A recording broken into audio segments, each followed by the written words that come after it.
esto lo pensé más como una clase, no lo pensé como un sermón. Entonces, va a ser un poco, va a ser una explicación de lo que yo considero que es la hermenéutica bíblica y voy a empezar definiendo algunos términos para que sepamos de qué estamos hablando, ¿no? Así que voy a empezar compartiendo la pantalla y vamos a ir conversando sobre esos temas. Yo voy parando y le voy preguntando a ustedes y así vamos interactuando. ¿Ven ahí? ¿Se ve la pantalla? Aún no. Todavía no. Ahora sí. Ahora sí. Bueno, la hermenéutica bíblica, como vemos aquí en este apunte, tiene una funcionalidad, ¿no? La hermenéutica significa explicar, significa interpretar, traducir en algunos casos. ¿Para qué sirve la hermenéutica? Bueno, es una disciplina que nos enseña las reglas para interpretar bien un texto. También se dice que la hermenéutica es una ciencia porque tiene una metodología, se puede estudiar particularmente, tiene una fundamentación. Y es también un arte porque evidentemente cuando uno interpreta un texto y lo compara con otro hermano que lo interpretó, no necesariamente va a sacar la misma información, ¿no? O la creatividad de cada uno muchas veces influye en la interpretación. La hermenéutica establece unos principios, unos métodos, unas reglas que no son necesarios para revelar el sentido de lo que está escrito, digamos. Uno estudia hermenéutica justamente como dice una metáfora para aprender a pescar uno mismo y no que ya le den el pescado, ¿no? No que le den el pescado, porque si no es como que uno lo que hace es trabajar con material predigerido por otra persona. Nos decía un hermano en una iglesia donde yo iba cuando era chico que eh, me decía él cuando preparara un sermón que no copiara los comentarios porque no estaba desarrollando mis propias ideas, sino que estaba entregando un material predigerido. Bueno, esa no es la idea, aunque uno muchas veces se puede servir de un comentario bíblico, le puede servir para el contexto, para estudiar algunas cuestiones que no entiende, ¿no? Pero que no sé, que uno no exponga el comentario bíblico. ¿Cuál es el objetivo de la hermenéutica? Bueno, nos dice aquí un hermeneuta, Milton Terry, nos dice que su objeto es dilucidar y esclarecer todo lo que haya oscuro o mal definido, de manera que mediante un proceso inteligente, todo lector pueda darse cuenta de la idea exacta del autor. Bueno, entonces tenemos, en primer lugar, tenemos el término hermenéutica, que ya dijimos que significa interpretar, esclarecer. Y lo segundo que debemos definir con la hermenéutica es la exégesis, una palabra que probablemente muchos hemos escuchado. La palabra exégesis también significa interpretar, exponer. Literalmente, exégesis significa extraer el contenido de un texto. La palabra es una palabra compuesta, ek, en griego, significa de adentro hacia afuera. ¿Vieron, por ejemplo, no sé, la palabra iglesia es la palabra griega eclesia? Entonces, la palabra griega iglesia es una palabra compuesta por esa preposición ek y asamblea, que significa lo otro de la palabra. El significado de iglesia significa que nosotros vamos de adentro hacia afuera. Ese es el significado. La iglesia tiene que hacer ese trabajo. Ahí en la misma definición de la palabra la encontramos. Pero muchas veces nosotros hacemos queremos traer a la gente a la iglesia, ¿no? Cuando nosotros queremos traer a la gente a la iglesia o queremos imponer nosotros nuestra interpretación, hacemos lo contrario a exégesis, que es eisegesis. La eisegesis significa que yo le agrego al texto lo que el texto no me quiere decir, mi propia subjetividad. Es decir, lo que yo quiero que el texto diga y no lo que el texto quiere decir. Eso es lo que no tenemos que hacer. Lo que tenemos que hacer es la exégesis, extraer el contenido del texto y no introducir ideas ajenas al texto, como vemos aquí. Así que eso es la exégesis. Bueno, acá hay algunas cuestiones por ahí muy técnicas, pero básicamente esas dos palabras, lo que es la hermenéutica y la exégesis, se complementan, no son lo mismo, sino que se complementan. ¿Por qué se complementan y no son lo mismo? Porque algunos dicen que son sinónimos, pero no es así, porque la exégesis trabaja sobre el texto y lo que hace la hermenéutica es reflexionar sobre cómo se hace la exégesis, y acá viene un tercer punto que es el método exegético. Esto también es muy importante. ¿Qué es el método exegético? Es la aplicación o la metodología de exégesis que yo elijo para interpretar un texto. Es decir, les pongo un ejemplo que se me ocurre ahora en este momento. Nosotros, si interpretamos, por ejemplo, el libro del Cantar de los Cantares, lo conocen todos, el libro que escribió Salomón, ¿verdad? Generalmente al libro del Cantar de los Cantares se lo intenta no interpretarlo literalmente, sino que se lo interpreta alegóricamente. ¿En qué sentido? En decir que, bueno, que la sulamita representa a la iglesia y Salomón representa a Cristo, ¿no? Entonces se lo alegoriza al libro y se hablan cosas bonitas del libro. Ese sería el método exegético que se utiliza para interpretar ese texto, sería el método alegórico. Bueno, puede sonar muy bonito, puede ser muy poético ese método, pero no va a reflejar lo que el texto dice, ni su contexto histórico, ni nada de eso. Entonces yo, para estudiar el libro del Cantar de los Cantares, debería aplicar, por lo menos si quiero extraer lo que el texto dice, un método más literal, ¿no? Más centrado en lo histórico, en lo lingüístico. Entonces, vamos por parte. La hermenéutica es la ciencia, la exégesis es el trabajo sobre el texto, y el método exegético es el método que yo tomo para analizar la Biblia. Hay mucha gente que saca enseñanzas muy bonitas de la Biblia, pero que no tienen nada que ver con el texto, ¿no? Por ejemplo, el método alegórico viene de los griegos, y hay un personaje famoso contemporáneo de Pablo que se llamaba Filón de Alejandría, y él interpretaba la Biblia alegóricamente. Entonces, por ejemplo, cuando veía en el Génesis que se habla de los 4 ríos, el río Tigris, el río Pisón, bueno, no me acuerdo de los otros, pero son 4. Él decía que esos 4 ríos representan las 4 virtudes cardinales, ¿no? La templanza, la justicia. O sea, es muy lindo eso, pero la verdad que el dato que hay en Génesis es un dato geográfico. No tiene nada que ver con una cuestión ética, ni tiene que ver con el tema de las virtudes. Entonces, Orígenes, cuando interpretaba la Biblia, también hacía lo mismo que Filón. Entonces ellos utilizaban el método exegético alegórico para interpretar la Biblia, lo cual yo considero que en este caso no es conveniente, aunque uno lo puede usar si quiere, ¿no? Pero bueno, tiene que también comprender las consecuencias de ese método. Muy bien, vamos a avanzar un poquito. ¿Alguna duda hasta acá con respecto a estas 3 palabras? Hermenéutica. A ver, si yo pregunto, por ejemplo, ¿qué es la hermenéutica entonces? Según lo que hemos estado exponiendo, a ver si alguien se anima. ¿Qué es la hermenéutica?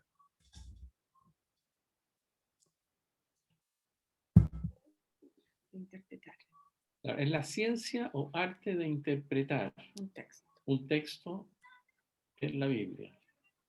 Perfecto. ¿Y la exégesis? Y la exégesis. No, pero deja que otro conteste. A ver, otro que se anime. ¿Qué es la exégesis? Para extraer el contenido de un texto. Se utiliza para extraer. Extraer el contenido. ¿Quién contestó?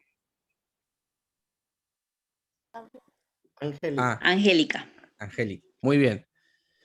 Perfecto. La exégesis es el trabajo directamente sobre el texto, la extracción del material, ¿no? Ya sea lingüístico, histórico, contextual. Usted piénselo así, la hermenéutica es la reflexión sobre todas estas cuestiones. Y la exégesis es cuando uno agarra un texto y se pone a trabajar, a estudiar las palabras, a estudiar la gramática, el contexto histórico. Y el método es la manera en que yo quiero hacer esa exégesis. Lo que yo elijo, la forma, cómo lo quiero hacer. Muy bien. Vamos a ir ya directamente, vamos a ver una metodología para poder empezar a aplicar la hermenéutica, porque me gustaría más que dar una especie de información, me gustaría que ustedes puedan a partir de hoy, a partir de este taller, puedan ustedes empezar a trabajar sobre el texto, digamos, a tener algunas herramientas para trabajar sobre el texto. Entonces, ténganme paciencia y vamos a ir ya sacando inmediatamente algún resultado. Bueno, seguimos con el tema de compartir pantalla y vamos a utilizar una metodología que nos va a servir a todos, que es simple, pero que ya nos puede ir ayudando a nosotros para poder acercarnos al texto y empezar a estudiarlo y empezar a sacar su riqueza. Estos 4 pasos son los que vamos a ver en detalle, ¿no? Estos 4 pasos, si nosotros los hacemos a la hora de estudiar la Biblia, inclusive no es que tenemos que ser biblistas, sino, no sé, cuando estudiamos nuestro devocional o queremos estudiar un pasaje bíblico, o quizás muchos de ustedes son predicadores o enseñadores, ya lo pueden poner en práctica, digamos. El paso 1 de la hermenéutica sería que yo intente trabajar y descubrir lo siguiente en el texto. ¿Qué significó el texto para la audiencia original? Es decir, cuando yo leo un texto, ese texto fue dirigido a una audiencia original. Paso 2, medir la anchura del río que voy a cruzar. Es decir, ¿cuáles son las diferencias entre los receptores bíblicos y nosotros? Ustedes saben que nos separan distancias muy grandes de tiempo entre los receptores bíblicos y lo que somos nosotros hoy en día en el siglo XXI. Entonces esto es importante. Paso 3, cruzar el puente de los principios, es decir, cuál es el principio teológico que subyace en el texto. Esto lo vamos a ver ahora en detalle. Y en cuarto lugar, entender el texto en nuestro pueblo. Claro, nosotros tenemos una cultura y nosotros somos hispanoamericanos, vivimos en distintos países, pero tenemos algo que nos nuclea, ¿no? Y las necesidades que nosotros vivimos, las necesidades que nosotros experimentamos, no son las mismas que experimenta un inglés o que experimenta un norteamericano.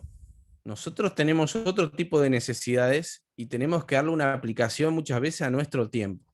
Por eso que hay muchos por ahora, por ejemplo, comentarios latinoamericanos, hispanoamericanos, porque conocen la realidad de todo lo que nos nuclea a nosotros y dan interpretaciones más contextuales, ¿no? Entonces, bueno, vamos a ver en detalle entonces el primer paso. ¿Qué significó el texto para la audiencia original? Quizá el dibujito nos ayude un poco. ¿Qué es lo que tengo que hacer en este primer paso? Bueno, en primer lugar tengo que observar atentamente el texto y remirar en todos los detalles que me sean posibles. Se trata de mirar, reanalizar constantemente el texto. Claro, si yo voy a leer, quiero estudiar una carta de Pablo, por ejemplo, no sé, 1 Timoteo, y quiero delimitar el pasaje que quiero estudiar, por ejemplo, el capítulo 1, bueno, para hacer una exégesis, debo mirar ese texto, debo reparar en él, debo prestar atención a las palabras, a los verbos, a las palabras que se repiten, a las conjunciones, a las preposiciones, porque todo eso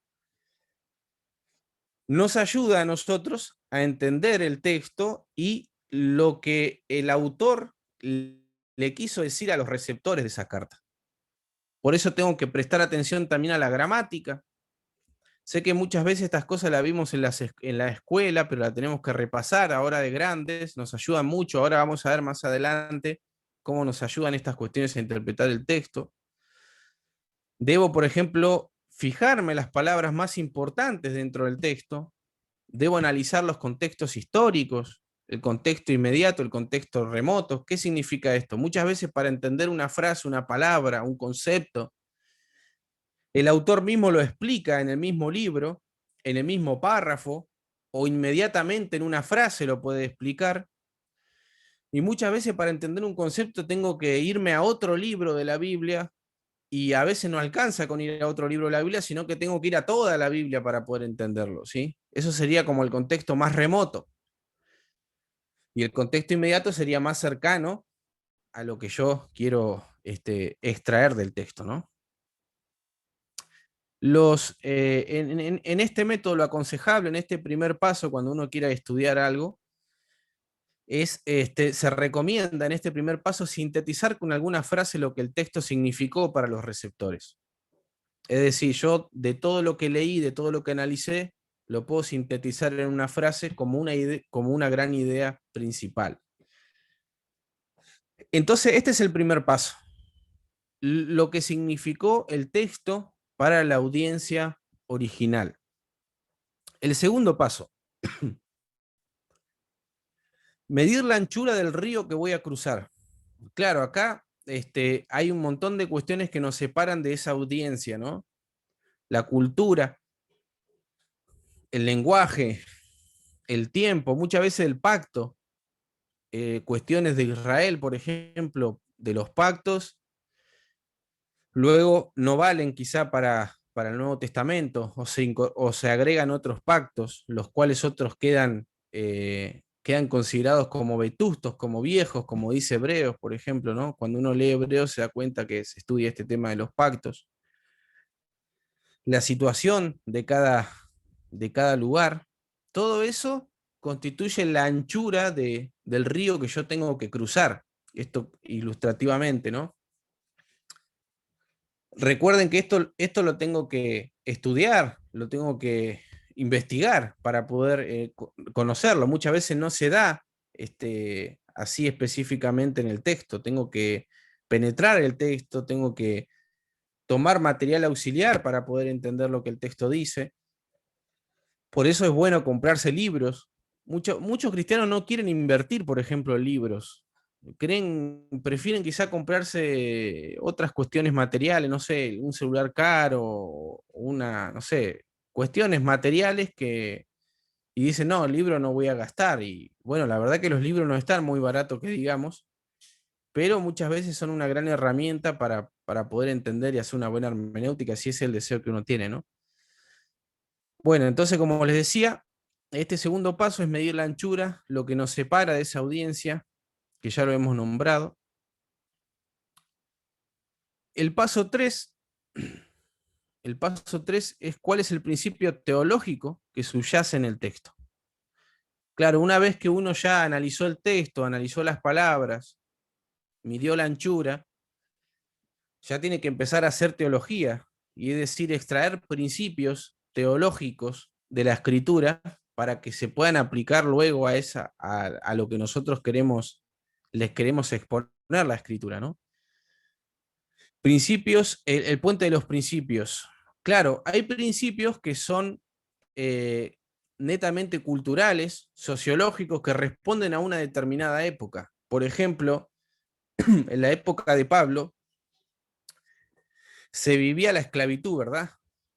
Es decir, inclusive en el Nuevo Testamento muchas veces uno encuentra que Pablo no es favorable a la esclavitud, pero tampoco es antagónico a la esclavitud. ¿Por qué? Porque es hijo de su tiempo, digamos, es hijo de su época. Entonces, la esclavitud es una cuestión social de la época, que hoy en día ya está básicamente superada, ¿no? Entonces no podríamos extraer ningún principio de ahí porque responde a esa sociedad. O también, por ejemplo, el tema de la mujer, el tema de la situación social de la mujer. Ustedes saben que en esa época la mujer no podía, no participaba de la vida pública y tampoco religiosa en algún sentido, sobre todo de la parte más importante del aspecto religioso. Entonces la mujer muchas veces era relegada en estas cuestiones, ¿no? Bueno, esto respondía a ese tipo de sociedad. Hoy en día no es tan así.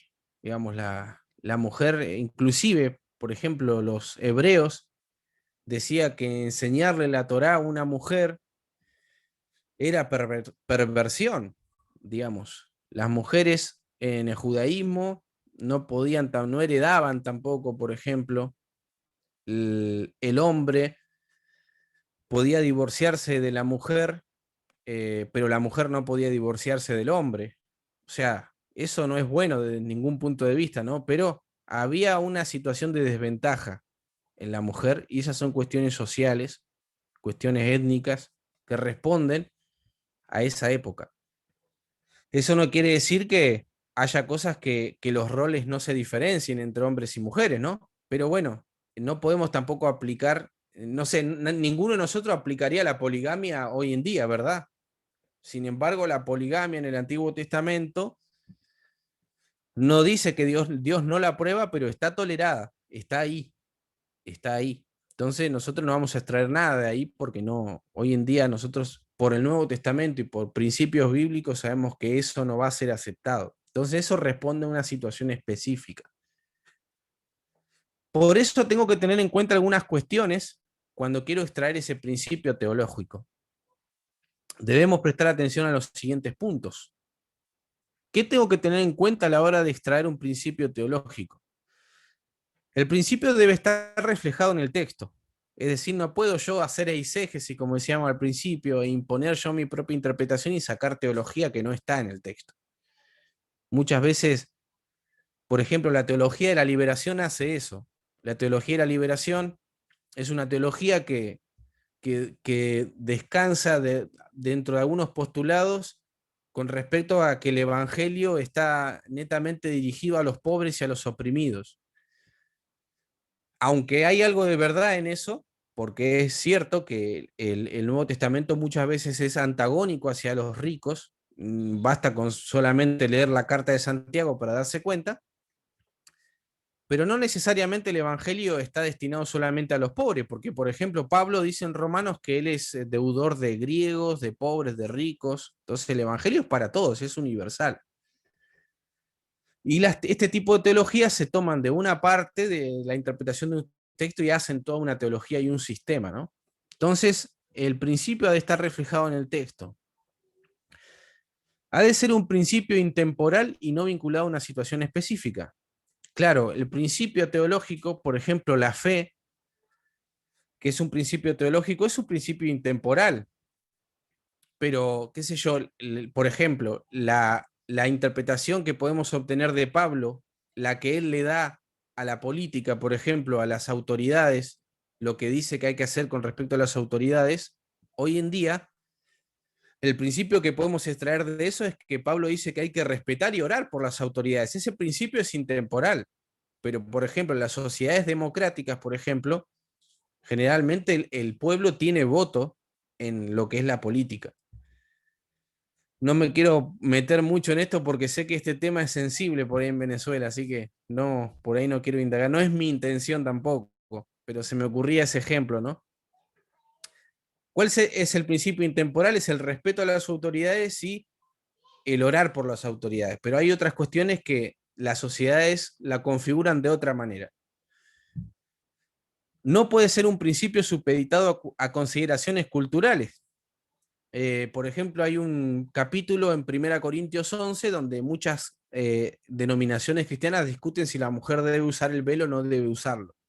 Algunos consideran que es una cuestión cultural y otros dicen que no, que en realidad es un principio teológico. Bueno, si resulta que el tema del uso del velo es una cuestión cultural, bueno, no se tendría, ¿no?, que incorporar hoy en día. Pero bueno, ese debate sigue estando abierto en cierto sentido, aunque la mayoría no lo usa.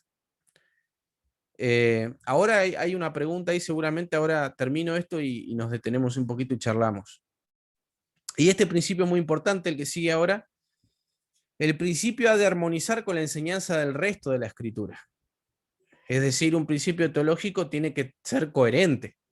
No tiene que ser cualquier cosa, sino tiene que estar como mínimo expresado en otros libros de la Biblia, ¿no? Dicho principio debe ser pertinente tanto a los receptores bíblicos como a los contemporáneos. El tema de la fe, de la justificación por la fe, significa lo mismo en la época de Pablo que en nuestra época, por ejemplo, ¿no? Entonces, ese principio es un verdadero principio teológico que yo tengo que extraer de ahí. Muy bien. Los escucho un poquito a ustedes. ¿Se ha entendido más o menos esto? Sí, la verdad está interesante. Una de las preguntas, bueno, que te hice una pregunta por interno para no ser ahí un poquito imprudente. cuando hablabas acerca de los principios que a veces tienen que ver con temas culturales, eh, el comer cerdo generalmente podría aplicar allí, porque nosotros tenemos una Claro, cultura hebrea que tiene prohibido el comer cerdo, pero nuestra cultura occidental es otro tipo de cultura.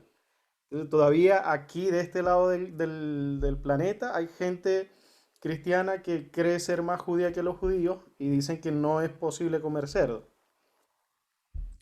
claro, me diste un ejemplo excelente, porque esa es una cuestión netamente cultural y de los judíos. Ahora hay una corriente judaizante muy importante que se está levantando. Justamente luego de aquí voy a moderar un debate donde va a debatir mi amigo de teología paulina con un judaizante que cree justamente este tipo de cosas. Así que de acá los invito al debate. Y bueno, ahí van a poder ver los principios exegéticos, cuáles son los falsos y cuáles son los verdaderos también. Este, Claro, el tema de los mandamientos judíos, bueno, que son 613, no me pregunte cuáles son, no me hagan decir todos. Y claro, si uno quiere ser judío a la fuerza, que es lo que hace mucha gente, bueno, pues tiene que cumplir toda la ley, ¿no? Y festejar las fiestas judías, pero no, eso responde a la cultura hebrea, no a la cultura nuestra. De hecho, hay muchas iglesias bueno, que incorporan inclusive dentro de los templos la iconografía judía, ¿no? El mobiliario del tabernáculo, es muy común ver el candelabro, ¿no? El arca del pacto. Yo tengo una tesis con respecto a esto. Pienso que hay mucha gente que quiere ser judía porque considera que siendo o haciéndose la judía es superior. Es superior. ¿Por qué? Porque claro, como el pueblo hebreo fue escogido por Dios, eso le daría una especie de estatus superior a la persona que se hace judía, ¿no? Pero esto es descabellado porque en realidad nosotros que somos hispanoamericanos, nosotros no tenemos una propia cultura y una propia identidad. El hacernos judíos, nosotros perdemos nuestra propia identidad y yo no quiero eso. Estoy contento con ser argentino. Estaré en contra de los políticos, estaré en contra de muchas cuestiones de Argentina que no me gustan, pero yo soy argentino y acá el hermano es chileno, me parece, ¿no? Eh, el- ¿cómo es su nombre? Que no alcanzo a terminar de ver su... ¿Hugo? ¿Puede ser? Muy Hugo. bien. Hugo, Hugo. está bien. Y bueno, nosotros nos sentimos orgullosos de nuestra cultura, pero bueno, los judaizantes quieren no solamente que ellos se quieren hacer judíos y que tienen un apellido que remotamente tendrá alguna raíz judía, nada que ver, digamos, pierden su propia identidad y bueno, y encima quieren llevar este tipo de doctrinas dentro de la iglesia cristiana. La verdad que este movimiento está creciendo muchísimo hoy en día, mucho, mucho. Y hay que tener cuidado, con ellos. Y bueno, y estar preparado también para poder combatirlos, porque la verdad que son, en cierto sentido, una especie de plaga.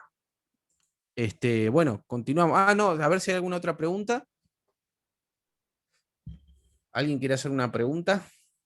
Los invito ahora que tomen sus Biblias, porque vamos a hacer una aplicación rápida de estos 4 métodos y después vamos a ver algunas cuestiones también, para que ustedes por lo menos se lleven algo de esto, aprendan a trabajar en el texto o estos principios.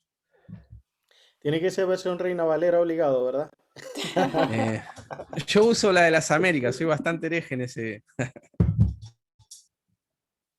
No, yo uso todas las versiones que puedo, pero generalmente la de cabecera mía siempre fue la Reina Valera RB60, pero ahora uso la de las Américas. Igual respeto las opiniones de los hermanos, porque si no están de acuerdo con esas cosas, tampoco quiero imponer mi opinión, ¿no? Soy muy respetuoso de las opiniones de los demás. Bueno, vamos a leer esta carta rápidamente de Segunda Juan y vamos a ver cómo aplicar este método, pero de manera general, ¿no? De una manera muy general, pero ya lo vamos a poner en práctica, digamos. Voy a entonces Segunda Juan. Si quieren me acompañan para así se hace más dinámico. 2 versículos cada uno. Y vamos a ir nosotros tratando de realizar estos tres pasos que vimos hasta ahora y el cuarto por ahí no nos vamos a detener mucho en ese. Bueno, comienzo entonces. El anciano, a la señora escogida y a sus hijos, a quienes amo en verdad, y no solo yo, sino también todos los que conocen la verdad, a causa de la verdad que permanece en nosotros y que estará con nosotros para siempre. A ver, ¿alguno que se anime? Gracia, misericordia y paz serán con nosotros, de Dios Padre y de Jesucristo, Hijo del Padre, en verdad y amor. Mucho me alegré al encontrar a algunos de tus hijos andando en la verdad, tal como hemos recibido mandamiento del Padre. Y ahora, hermanos, les ruego. Está leyendo Farilay. Ah. Farilay. No, Sigue, Continúa. sigue Fari. No, sigue Fari. Ok. Muere al poder. Y ahora te ruego, señora, no como escribiéndote un nuevo mandamiento, sino el que hemos tenido desde el principio, que nos amemos unos a otros. Y este es el amor, que andemos según sus mandamientos. Este es el mandamiento, que andéis en amor, como vosotros habéis oído desde el principio. Gracias. Hermano Hugo. Sigue tú. Es que han salido por el mundo muchos engañadores que no reconocen que Jesucristo ha venido en cuerpo humano. El que así actúa es el engañador y el anticristo. Cuídense de no echar a perder el fruto de nuestro trabajo. Procuren más bien recibir la recompensa completa. Hasta ahí.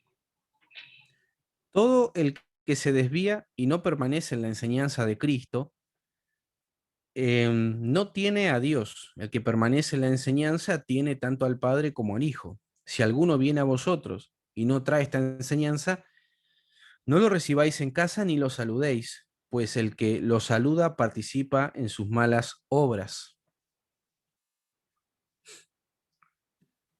Tengo muchas cosas que escribir, pero no he querido hacerlo por medio de papel y tinta, pues espero ir a vosotros y hablar cara a cara para que nuestro gozo sea cumplido.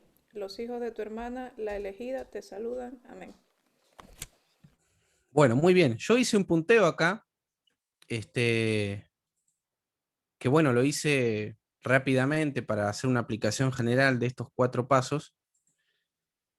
El 4 no lo he explicado, que el 4 serían lo que el texto significa para nuestro tiempo, para nuestro pueblo, para nuestro contexto. Bueno, y vamos a ver la aplicación sencilla de estos 4 pasos, al haber leído esta carta, ¿no? Ustedes pueden también encontrar otra. ¿Qué significó el texto para los receptores bíblicos? El paso 1. Bueno, yo puse que el apóstol exhorta a su comunidad a permanecer en el amor y a tener cuidado de los falsos predicadores itinerantes, que no confiesan que Jesucristo ha venido en carne. Eso es lo que el texto que considero yo recibió, ¿no? De lo que dice Juan. Paso 2. ¿Cuáles son las diferencias entre los receptores bíblicos y nosotros? Bueno, en el día de hoy, por ejemplo, no es algo común recibir predicadores itinerantes. Por lo general se tiene referencia de la persona que se acerca a la iglesia a enseñar, pero en esa época sí habían predicadores que llegaban sin ninguna carta de recomendación. Entonces, la diferencia entre ellos y nosotros es esa. Por ejemplo, hay un escrito de los padres apostólicos, que son los escritores inmediatos a la muerte de los apóstoles, y hay un escrito, una carta, que se titula la Didaché o la Didaché, que significa la enseñanza de los apóstoles. Ese escrito, que no pertenece al canon bíblico, pero sí nos da información de la iglesia primitiva, dice que si una persona o un predicador se quiere quedar más de un día en una comunidad, es un falso profeta. Y también dice ese documento, dice, tu limosna sude en tu mano antes de entregarla, ¿no? Porque muchas veces esas personas no solamente que venían y se instalaban en las casas, sino que también pedían dinero. Entonces ahí se ve efectivamente, a través de ese documento muy antiguo, que era la costumbre de este tipo de predicadores itinerantes. Hoy en día nosotros no tendríamos ese problema. Entonces hay una diferencia, una distancia ahí entre ellos y nosotros. El paso 3, ¿cuál es el principio teológico que se expresa en el texto? Bueno, el principio que yo extraía, aquí quizá ustedes puedan encontrar otros, es que debemos estar atentos a la hora de identificar falsas enseñanzas a través de un conocimiento profundo de las Escrituras, ¿no? Porque mucha gente comete el error de aceptar predicadores o aceptar ciertas enseñanzas porque no tiene conocimiento de la Escritura, ¿no? Y en cuarto lugar, ¿cómo deberían los cristianos aplicar este principio teológico? Bueno, yo le puse ahí algo muy sencillo. Decía, ¿no?, que en realidad como la aplicación no necesariamente tiene que estar ceñida al texto, la aplicación es que uno se prepare, ¿no?, para que no lo tome por sorpresa este tipo de cuestiones dentro de la iglesia. Entonces, en este sentido, esa era la aplicación que yo le daba.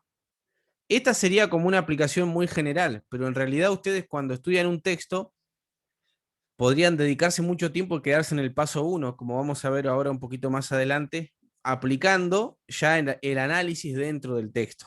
Esto sería como una aplicación general de este método. ¿Alguna duda, alguna pregunta? ¿Se va entendiendo? ¿Es muy difícil? Hay un método de predicación que se usa mucho hoy en día, que es la predicación expositiva. ¿Tiene mucho que ver con esto o es otro tema? Es otro tema, porque que vos seas un buen exégeta no quiere decir que seas un buen predicador. Aunque obviamente, mientras mejor exégeta seas, se va a complementar mejor si sos un buen predicador. Lo que vos estás hablando es la homilética, que es la ciencia donde se estudia cómo exponer el texto bíblico. Esa es otra historia, digamos, ese es otro tipo de estudio. Y hay distintos tipos de predicación, ¿no? Expositiva, histórica. Pero anterior a la homilética está esto, digamos. Una vez que vos ya sos un exégeta, luego viene la otra función que es cómo exponer ese texto. Esa sería otra historia, ¿no? Pero sí, es muy importante eso también. Bueno, ¿alguna otra pregunta, alguna sugerencia, algún aporte? No, consulta, dijiste homilética, ¿me lo podrías deletrear? Homilética. Ah, H-O, y como suena, milética, homilética. Homilética. Eso también es muy importante, la exposición del mensaje. Hay mucha gente que uno lo está escuchando en la iglesia y no sabe cuáles son los puntos principales. O directamente no sabe ni lo que está hablando uno. O sea, hay mucha gente que expone así.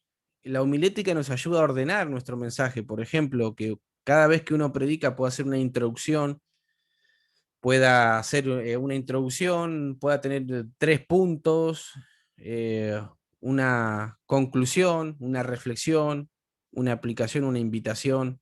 Sí, Sí, la pregunta la hice un poquito intencional, precisamente para que se note lo que es la diferencia entre el trabajo del estudio de la exégesis bíblica, de la hermenéutica, y el trabajo que tiene que ver ya con las cualidades propias de la persona al momento de exponer y en cómo uno debe prepararse para exponer esa palabra, porque hoy en día cuando uno quiere aprender, prácticamente le están vendiendo mucho a uno. No, la predicación expositiva, céntrate solo ahí, solo ahí, solo ahí, solo ahí. Entonces, ahí hay que considerar ambas partes. sí, sí, es un tema muy amplio, muy amplio. Pero sí, la homilética nos va a ayudar muchísimo en la iglesia, por ejemplo, la exposición de la palabra. Y también hay muchas variaciones, se puede también enseñar un tópico, la salvación, por ejemplo, una historia bíblica. Bueno, debería repasar algunos, estudié esa materia en algún seminario, tengo por ahí algún material. En algún momento más adelante podríamos tener, si quieren, algún encuentro sobre eso. Es interesante ese Yo, tema también. yo Este, agregaría sí, que la predicación expositiva necesita casi que como la segunda pierna a la exégesis, a una buena hermenéutica. porque precisamente se trata de, en buena parte de eso, de presentar lo que el mensaje realmente fue para el público original. Al final el predicador o el que presenta el mensaje hace una aplicación dependiendo del contexto en donde lo está presentando, pero básicamente lo que trata es hacer esto, dejar claro el mensaje original, digamos así. Claro. Sí, sí, la claridad en la exposición, muchas veces la homilética y la hermenéutica, los que tienen el don de enseñanza en la iglesia, bueno, se tienen que, yo diría que obligadamente ocupar de estas cosas. Y esto no es solamente para el que se prepara en un púlpito, sino también para el que da, no sé si ustedes tienen escuelita dominical. No tiene que, no está relacionado directamente con el púlpito, o sea, todo aquel que le enseña, que disipula, ¿no? Tiene que tener este tipo de herramientas, porque hacen a la claridad, hacen a que la exposición sea clara de la palabra, ¿no? Bueno, ¿alguna otra pregunta, algún aporte? ¿Les gusta comer cerdo? ¿Se come cerdo en Venezuela? A mí me gusta también. Me gusta más la carne de vaca, pero sí le hago al cerdo. Lo que se pierde en los... Y chicharrones también. Sí, chicharrones, mis papás son chilenos y hacen, saben hacer pan con chicharrones y son muy ricos. El chicharrón en Venezuela es diabólico, porque es tan bueno que manda a la gente para la tumba. Y es muy rico, la verdad es muy rico. Sí, No, sí, a y mí me gusta mucho. las arepitas esas de famosas de agüita de sapo. Muchacho. Esa no la conozco. Ay, mi madre. Eso es lo que es la arepita coreana. Ay, señor. Arepita de sapo, yo tampoco la conozco. No, esa no la Es tengo una yo. blasfemia de Maracaibo, así que después ya. vamos a conversarlo. Pues ya, hacemos otro Zoom para eso. Acá en Argentina lo que es muy rico son las tortas fritas, que en Chile se dicen sopa y pilla. Oye, Jorge, yo conozco las tortas fritas. Yo conozco las tortas fritas que son distintas. ¿Quién me habla ahí? Lila es mi nombre. Lila. Ah. Yo soy de la escuelita dominical, por cierto, Jorge. Ah, está bien. Las tortas fritas son distintas a las sopaipillas. Creo que le echan, no le ponen zapallo. Ajá. Zapallo, creo que. Acá nosotros, las tortas fritas son con agua, harina y levadura. Y algunos le ponen un poquito de azúcar arriba, después, pero por lo general nosotros no. Sí, las sopaipillas son parecidas, pero no son iguales. La sopaipilla es la copia. Es la copia de la arepa frita venezolana. Pero no la sé, copia más baja. No sé cuál es la copia no sé quién es el original. No, hermano, la están confundiendo. No hagas caso. No creo que la arepa sea la arepa, se hace con harina de trigo. No, la arepa con harina pan, arepa frita con harina pan. Pero la sopaipilla es la copia de esa arepa frita. Ah, no sé. La copia tapa amarilla, como dice uno. Nada que ver, hermano. No sé usted, pero a mí se me está haciendo agua la boca con todas estas comidas. Así que bueno, hermanos, continuamos un poquito más. La verdad que esta charla está siendo muy, muy amena, muy lindo todo. Bueno, vamos a ver un poquito más. No, a ver. Tengo tantos apuntes acá que... A ver, vamos a compartir. Aguárdame un segundito que... ¿Sí? Es una pregunta. Quería saber si todos los textos de la Biblia hay que hacer, es decir, pasar por todos esos pasos, paso 1, paso 2, paso 3, paso 4. Mirá, eso, hay cosas de la Biblia que son muy fáciles de entender, o sea, están ahí en el texto, uno las lee y ya está, digamos. Pero probablemente, si uno se aplica al estudio de todo eso, va a sacar mayor riqueza. Yo creo que hay como distintos niveles del estudio bíblico, de la extracción de la información bíblica. Esto es algo que yo pienso, no lo he encontrado, digamos, o sea, no es que lo diga alguien. Cuando uno lee la escritura, uno entiende la escritura, muchas veces no, hay textos que son oscuros, pero por lo general la entiende. Pero luego si uno escudriña, si uno se mete más profundo, y va a sacar otras riquezas, va a profundizar.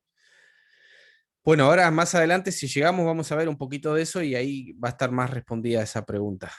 Pero vamos otra vez al texto. Algunos requisitos generales que un intérprete tiene que tener en cuenta. Uno tiene que ser objetivo a la hora de estudiar la Biblia, porque nosotros, cada uno de ustedes y yo, a la hora de estudiar tenemos preconceptos. Es decir, muchas veces vamos con nuestras propias ideas al texto. Es muy común, por ejemplo, que el predicador, y a mí me ha pasado también, tiene una idea de lo que quiere predicar. Entonces, esa idea, la que él quiere exponer, la quiere encontrar en la Biblia, pero ya él va con esa idea al texto. La realidad sería que el texto nos dé la idea, no que nosotros incorporemos, metamos una idea que puede ser que por ahí esté esa idea y bueno, genial. Pero por ahí no. Entonces nosotros o tenemos un sistema teológico, por ejemplo, al que aplicamos el estudio bíblico. Entonces son presuposiciones, prejuicios que nosotros tenemos a la hora de estudiar. Muchas veces estos van a influir en nuestra interpretación, nos van a hacer confundirnos. Entonces uno tiene que ser objetivo, tiene que decir, bueno, yo quiero estudiar este pasaje bíblico, pero quiero estudiarlo sacándome algunas cosas de encima. La interpretación de un hermano de la iglesia, no. Voy a ir yo con que el texto hable por sí mismo a través del estudio que yo voy a realizar con él. Probablemente podés llegar a coincidir con ese hermano o no. Pero si yo ya voy con la interpretación del hermano, ya voy con una idea anterior. Y sería bueno que sacarnos este tipo de prejuicios, ¿no? Eso querría decir más o menos la objetividad aplicada dentro de la iglesia, porque la objetividad aplicada dentro de los estudios académicos sería otra.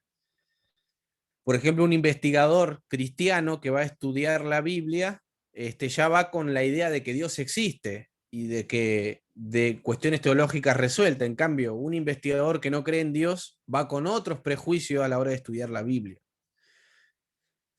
Entonces, esto sería en el ámbito académico, pero en el ámbito de la iglesia son otros los prejuicios que puede haber, ¿no? O sistemas por ejemplo, es muy común que cada denominación, y está bien, no digo que esté mal, porque no se puede cambiar esto, porque ya es así, los métodos escatológicos, por ejemplo. El tema de estudiar el fin de los tiempos. Si ustedes se dan cuenta, varía muchísimo entre las interpretaciones de distintas denominaciones. Entonces, por ejemplo, yo estudié mucho el dispensacionalismo, porque la iglesia donde yo voy son los inventores inclusive del dispensacionalismo. Yo pertenezco a una asamblea que se denomina la Asamblea de los Hermanos Libres.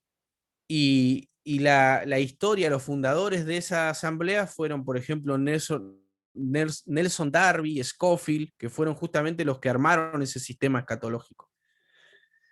Entonces, si yo voy a estudiar escatología, ya voy con un sistema, bueno, está bien, porque en la iglesia donde yo voy se enseña eso, y no digo que esté mal enseñar la postura que nuestra iglesia enseña, pero si yo quiero estudiar desprendiéndome de eso, también puedo hacerlo, y puedo enseñar en la iglesia el sistema premilenarista, y puedo enseñar también otros sistemas que la escritura también parece reflejar, ¿no? La diversidad de interpretaciones es un hecho y que hay que aceptarlo. Digamos, mucha gente no le molesta esto, pero es una realidad. No podemos decir que nosotros somos los portadores de la verdad en algunos aspectos bíblicos. ¿Por qué? Porque hay temas que son muy claros en la Biblia, los cuales coincidimos todos, y otros temas que son de color gris. Y muchas veces nosotros nos rehusamos a aceptar esto. Pero basta con mirar las distintas denominaciones de grandes eruditos, de grandes estudiosos que difieren entre sí en ciertos aspectos grises de la escritura. Entonces uno tiene que ser capaz de lidiar con esto y aceptarlo, es una realidad. Y sobre todo en el mundo protestante, en el mundo evangélico, porque en el mundo católico no pasa esto, porque ellos tienen un magisterio, tienen unos documentos, tienen unas encíclicas, tienen concilios, donde ellos ya definen la interpretación, pero el protestante tiene el libre examen de la escritura. Esto es favorable porque no estamos atados a un dogma, pero también tiene una contra, que es que todos muchas veces nos diferenciamos en las interpretaciones. Entonces, esto también hay que asumirlo y aceptarlo, ¿no? Objetividad. Entonces, en segundo lugar, también hay que tener un espíritu científico a la hora de estudiar la Biblia. Uno puede decir, bueno, yo leo la Biblia, pero y ya está. Y algunos hermanos te dicen, no, hermano, no consulte nada porque el Espíritu Santo dice que la mucha letra mata, ¿no? Y sacan ese texto fuera de contexto porque ahí está hablando de la ley, ¿no? De la letra de la ley, pero lo sacan de contexto. De hecho, yo tengo muchos libros y mi papá me decía muchas veces, mi papá no estudia la Biblia, me decía, te va a hacer mal de leer tanto, te va a hacer doler la cabeza, me decía. Y no es así, ¿no? Uno, en realidad el conocimiento nunca puede estar de más. Uno tiene que tener un espíritu científico en el sentido de decir, bueno, voy a estudiar la Biblia y hay materiales para estudiarla. Un atlas bíblico, por ejemplo, en frente nuestro es fundamental. Si uno va a estudiar los evangelios, es bueno que tenga un mapa con Palestina en los tiempos de Jesús, para uno ir siguiendo, o los viajes de Pablo, para uno ir entendiendo dónde iba Pablo, porque si no es como que todos los personajes en la Biblia flotan en el aire. Esto lo decía Justo González, el historiador de la iglesia, el famoso historiador que yo admiro mucho. Él decía que cuando daba clase de historia tenía ese problema con los alumnos, decía, que todos los alumnos pensaban en la historia, pero flotando en el aire, no conocían la ciudad donde se generaban las cosas. Y bueno, eso, hay un atlas que también Justo González me enseñó eso y me compré un atlas y cuando estudio me pongo siempre los mapas. Es muy bueno. Entonces tenemos que tener esta voluntad, ¿no? De esforzarnos por querer profundizar la escritura. Y vamos a sacar muchas riquezas. Permítame darle un ejemplo de cómo, se me ocurre ahora, de cómo cuando uno aplica el análisis lingüístico en un texto bíblico saca riquezas que por ahí no están a simple vista. Se me ocurre ahora, por ejemplo, en Gálatas, no lo tenía pensado, pero bueno, el espíritu también guía en esto. Gálatas, capítulo 2.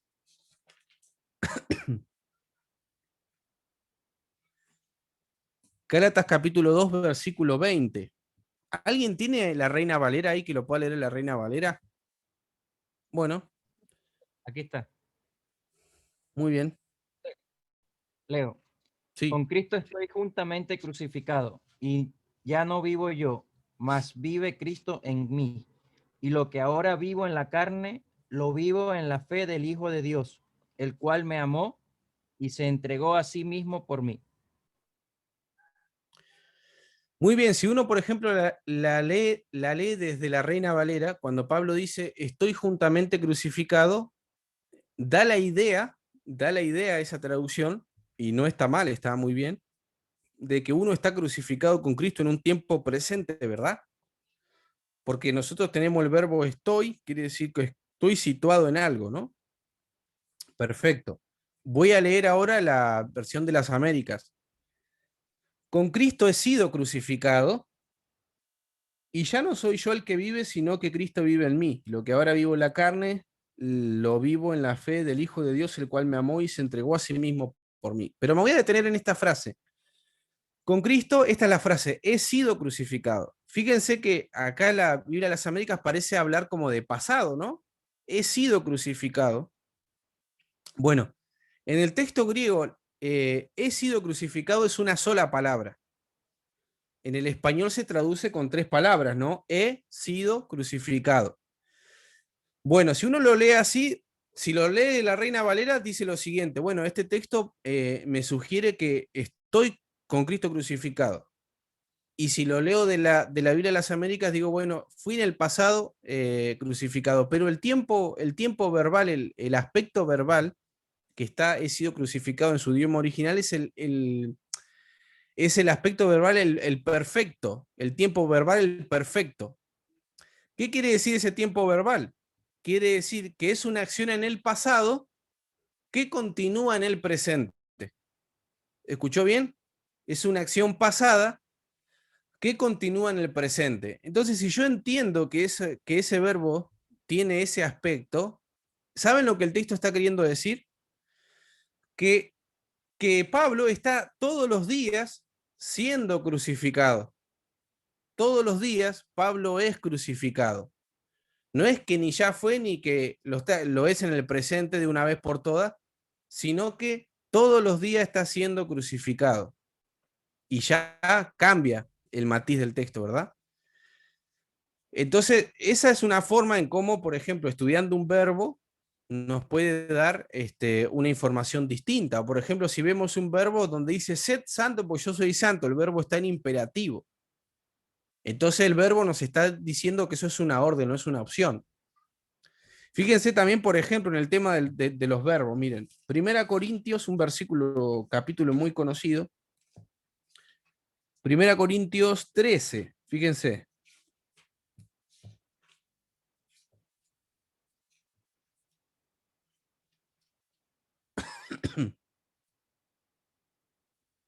Acá está hablando, lo que estoy diciendo acá es el modo verbal, que el modo verbal puede ser imperativo y puede ser perfectivo.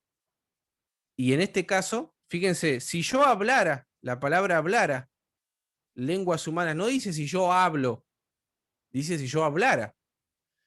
Ese modo verbal, el modo es subjuntivo. ¿Y qué quiere decir el modo subjuntivo? Quiere decir que hipotéticamente puede llegar a ser, pero no dice necesariamente que lo hace. Y ahí ya cambia, porque él dice, si yo hablase lengua, él no dice yo hablo. Si existiera la posibilidad de que yo hablase lenguas angélicas, etcétera, etcétera, ¿no? Entonces fíjense la importancia ahí de prestar atención a un verbo, porque me puede cambiar toda la interpretación. ¿Se entiende más o menos? Bueno, entonces, ¿alguna pregunta? Jorge, cuando hablabas de la objetividad, me venía también a la mente algo que también estoy viendo que ocurre bastante ahora. Hay una cierta contraposición hacia la teología, bueno, hacia los escritos de Pablo, que en cierta forma es parte de la teología. En especial en una parte de nuestra familia cristiana, ¿no? Vamos a mantenerlo en ese orden. Pero ponen bastante obstáculos a la hora de hablar de Pablo, lo cuestionan, no, que eso no puede ser así, no sé qué más. Entonces, más allá de la interpretación, tienen ya una contra por aspectos delicados que Pablo trató en su mensaje, pues. Con respecto a la justificación, decías vos. Varios temas que Pablo trata, y claro, lo de la justificación es uno que viene del judaísmo, pero me refiero más a los sabáticos, que los he visto últimamente cuestionando mucho la teología de Pablo y diciendo que eso no puede ser por encima de lo que Jesús enseñó y cómo es.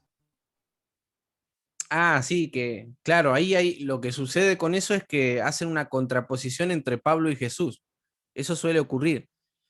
Yo no adhiero a ese tipo de hermenéutica, porque en realidad, entonces, si bien cada autor, cada geógrafo, cada autor de los libros de la escritura tiene su propio estilo, su propio género literario, ¿no? Pero nosotros tenemos que acercarnos a la Biblia de una manera teológica también porque es un libro sagrado. Entonces no podemos andar separando a Pablo de los evangelios, sí reconocer que Pablo tiene un estilo, una teología, eso sí, obviamente eso subyace en el texto, pero no contraponerlos. ¿Por qué? Además de lo que vos decías, hay un movimiento denominado las ciencias bíblicas, ¿verdad?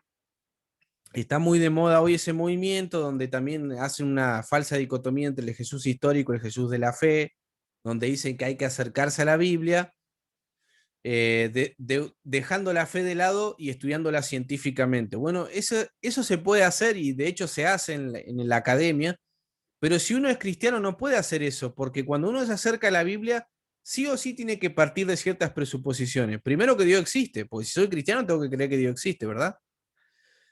Y segundo, que yo entiendo que la Biblia es un libro espiritual, es un libro teológico. Entonces le tengo que dar ese sentido y esa matización. Si no, yo como cristiano estoy interpretando mal la Biblia. Ahora, el que quiere interpretar la Biblia, que la interprete como quiere, pero el cristiano no puede interpretarla así. Hay distintos métodos de interpretación. Por ejemplo, en teología o en la hermenéutica se habla del sensus plenior. ¿Qué es el sensus plenior? Es cuando hay un autor que escribe algo y que él no se da cuenta de esa interpretación, pero hoy en día con la revelación del Nuevo Testamento nosotros podemos darnos cuenta de qué quería decir ese texto, pero el autor que lo escribió no se dio cuenta. Por ejemplo, Isaías 53. Isaías 53, que es un escrito mesiánico. Claro, probablemente Isaías no se dio cuenta que ese escrito era mesiánico. Probablemente hasta él creía que era una referencia topológica a Israel.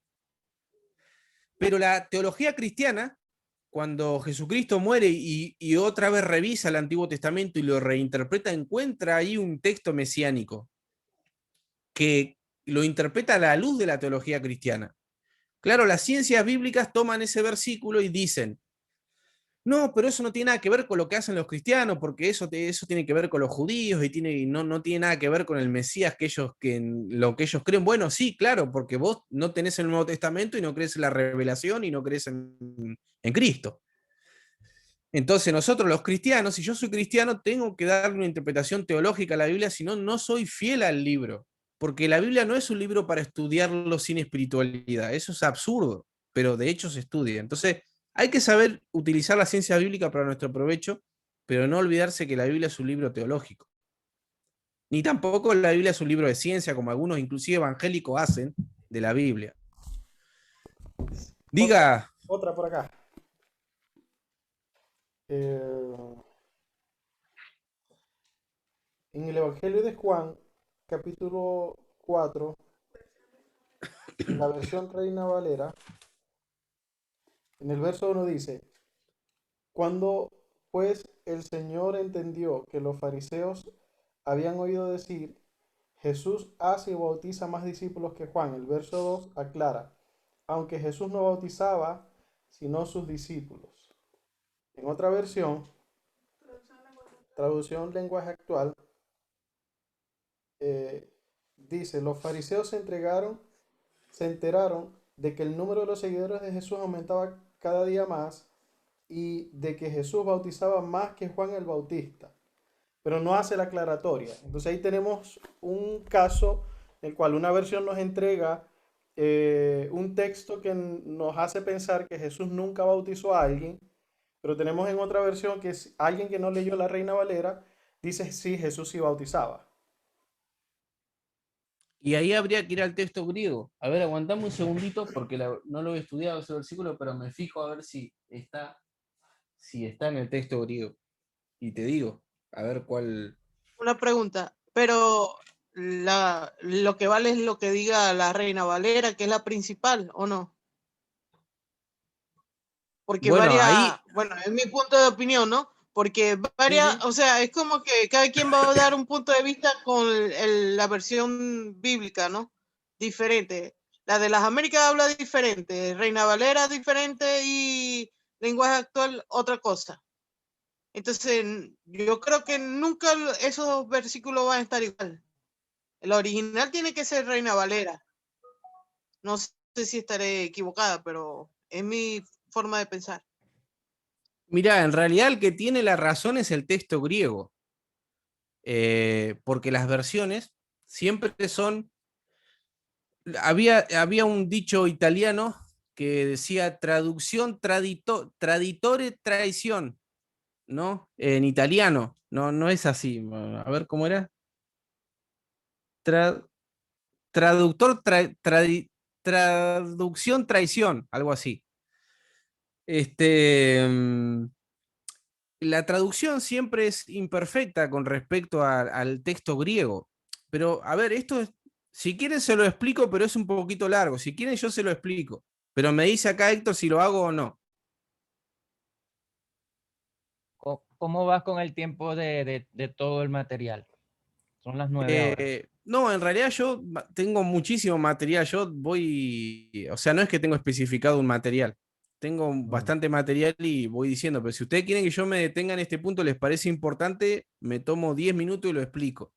¿Pudieras hablarlo en el sentido general de los efectos de las traducciones y cómo con la aparición de cada vez nuevos textos originales han ido afectando a las traducciones más recientes? ¿Pudieras tomarlo por ahí? Bueno, dale. Me tomo unos minutitos y lo explico. Bueno, en principio quiero decir que ese texto que leyó, está en el texto griego. Y eso quiere decir que está en el texto griego que se usó de base para la Reina Valera y que se usó de base para las traducciones actuales. Así que esa Biblia, la versión del... ¿Cuál era la que leíste que no estaba? Traducción al lenguaje actual. TLA. Bueno, a ver, vamos por parte para así nos ordenamos y podemos explicarlo bien. Vamos a empezar por acá. Nosotros tenemos traducciones, ¿verdad? Tenemos distintas traducciones. Para hacer una traducción se necesita un texto griego de base. A eso se le llama recensión. Se le llama recensión.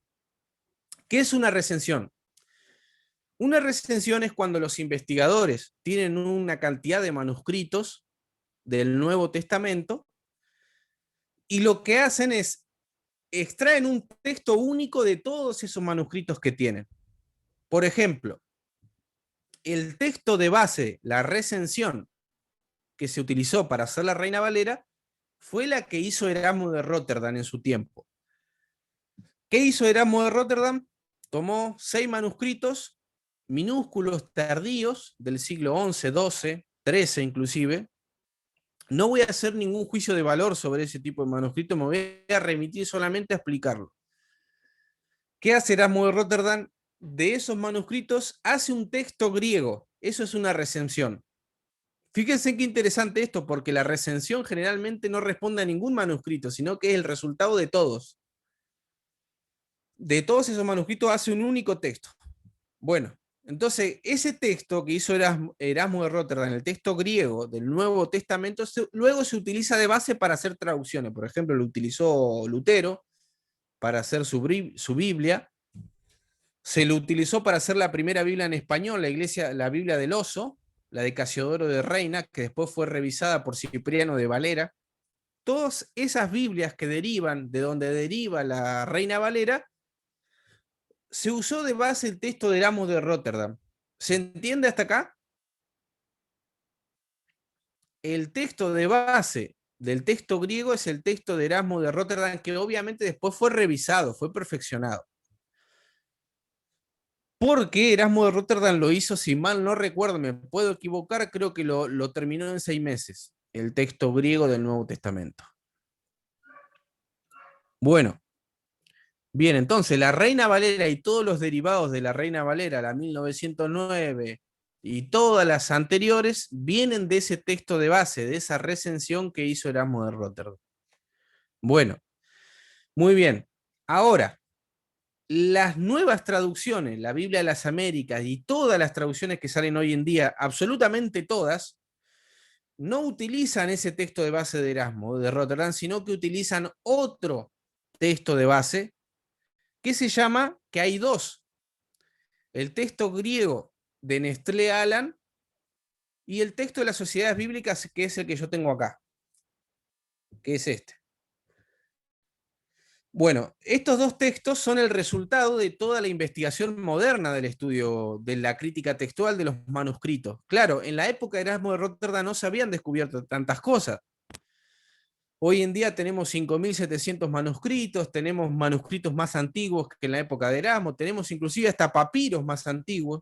El papiro más antiguo que tenemos es el papiro Ryland, se llama papiro P52, donde hay un fragmento de Juan y se remite al año 125. Imagínense que los manuscritos de que utilizó Erasmo de Rotterdam eran buenos, pero eran del año 1200, del año 1100 después de Cristo.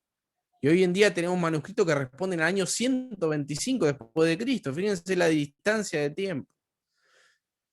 Bueno, entonces, explicado esto, ¿cuál es el problema que hay acá?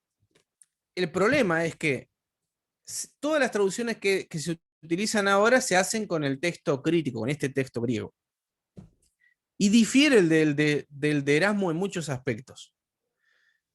Difiere en muchísimos aspectos. ¿Por qué? Porque el texto griego de Erasmo tenía unas características que el texto crítico no tiene. El texto de Erasmo era un texto que tendía al embellecimiento del texto, a la armonía del texto, a la añadidura del texto, y el texto crítico hace todo lo contrario. Trata de recuperar lo más rudo del texto, trata de no añadir nada y dejarlo tal cual como está. ¿Qué hace el texto crítico? Abajo, en la anotación al pie de página, no sé si se llega a ver, abajo, aquí, te dice todas las variantes de los textos. Es decir, por ejemplo, si vos estás leyendo un versículo bíblico donde no te gusta la traducción porque te gusta más el texto de Erasmo, al pie de página te da la opción para que vos elijas los manuscritos del texto Receptus, que es el texto que eligió Erasmo. Entonces, no es que acá hay una conspiración y que la Reina Valera tiene la verdad, sino que son distintos tipos de texto que se han ido elaborando a lo largo de la historia. Entonces, por ejemplo, les doy un ejemplo, Mateo, cuando dice que nadie sabe el día de la venida del Hijo, ni los ángeles del cielo, ni el Padre, dice la Reina Valera. Pero el texto crítico, la versión de las Américas, por ejemplo, dice, nadie sabe la venida del Hijo, ni los ángeles, ni el Hijo, perdón, dije el Padre, no lo sabía, no, me equivoqué. No lo saben ni las personas, ni los ángeles, y en la Biblia de las Américas dice ni el Hijo, es decir, que tampoco lo sabía Cristo. Bueno, fíjense que ahí hay una diferencia. La Reina Valera omite el Hijo. ¿Por qué lo omite? Y porque no quería dar a entender que el Hijo no sabía el día de su venida. Entonces viene un defensor de la Reina Valera y dice, atentaron contra la divinidad del Hijo. Pero yo les pregunto una cosa, en Hechos de los Apóstoles, ¿no dice Jesucristo en la ascensión? ¿No dice que solamente el Padre en su sola potestad sabe? Pero ojo, sabe porque Jesús en el plano de su humanidad tiene ciertas limitaciones. No es que en el plano de su divinidad no lo sepa, porque si no, no sería Dios. ¿Se entiende? Acá hay toda una cuestión teológica. Entonces, lo que hace las diferencias son cuestiones técnicas, son cuestiones de textos, donde se respetan los más antiguos. Porque los más antiguos se cree estar más cercanos de ese original que no tenemos. Eso por un lado, por eso son las diferencias. Entonces, no es que la NBI omite algo de Cristo, sino que la NBI no utiliza el texto que se usó de base para la Reina Valera, y ahí está la explicación. Y una segunda cuestión, y por último, para no detenerme tanto en esto, tenemos que hablar de las traducciones, y hay por lo menos dos grandes tipos de traducción. Traducción de equivalencia formal, que es la traducción que quiere ser fiel a la palabra griega en su totalidad. Por ejemplo, la Reina Valera y la Biblia de las Américas intentan hacer eso, son de traducción de equivalencia formal. Tratan de el término griego transponerlo al español lo más fiel posible, lo más exacto posible. En cambio, las versiones como la de traducción del lenguaje actual son de equivalencia dinámica. Es decir, no están preocupados por pasar de la palabra griega al español exacto, sino en el sentido del texto. Y permítanme darle un ejemplo para que lo entiendan y con esto termino. Por ejemplo, una versión de traducción de equivalencia formal, cuando ve el texto griego que dice no te lo reveló ni sangre ni carne, va a traducir así, no te lo reveló ni sangre ni carne, porque en el griego dice sar y aima, que es carne y sangre. Pero ¿qué quiere decir no te lo reveló ni sangre ni carne? Quiere decir hombre, no te lo reveló ningún mortal, ¿verdad? Entonces la Biblia de equivalencia dinámica no va a poner sangre ni carne, va a poner no te lo reveló o ningún hombre o ningún mortal, porque está poniendo el sentido. Y lo que pasa es que un adolescente hoy en día lee no te lo reveló ni sangre ni carne y piensa en un caníbal. no piensa en un hombre, porque entre otras cosas el lenguaje se ha ido un poco perdiendo riqueza, ¿no? Entonces, la Biblia de equivalencia dinámica tiene otra funcionalidad y la Biblia de equivalencia formal tiene otra funcionalidad. Para estudiar la Biblia es muchas veces mejor la de equivalencia formal, pero luego ir cotejando con la de equivalencia dinámica. ¿Se entiende? Sí, yo por lo menos, yo leo la Reina Valera, ¿no? Y por lo menos hay versículos que son unos misterios, ¿verdad? Y no los entiendo. Y yo busco en el lenguaje versión actual y más o menos, ok, voy entendiendo, voy como que desarrollando más lo que me quiere decir. Pero, o sea, para mí la primordial es Reina Valera, porque es como que, bueno, ajá, te está dando una idea de lo que quiere decir en la versión de Reina Valera, el lenguaje actual. Pero no es exactamente tan preciso como Reina Valera. No sé si me Bueno, lo que explico, pasa fue que algo muy confuso. no, por ahí usted lo que tendría que hacer es comparar la Reina Valera con una versión que sea como la Reina Valera, por ejemplo, la de las Américas, o hay otro tipo Sí, de versiones. Pero si a usted le gusta la Reina Valera, si se siente bien estudiando esa versión, quédese con esa. La verdad que la Reina Valera ha sido la Biblia del pueblo evangélico por cientos de años, ¿no? sí, Así que correcto. no hay ningún problema con eso. Miren, quiero darle un ejemplo que creo que está en Primera Timoteo, para que ustedes vean que la cuestión es más técnica que conspirativa, porque esa es una discusión que se da mucho, y ahí seguimos con lo otro. A ver si encuentro el texto. Primera Timoteo, creo que es.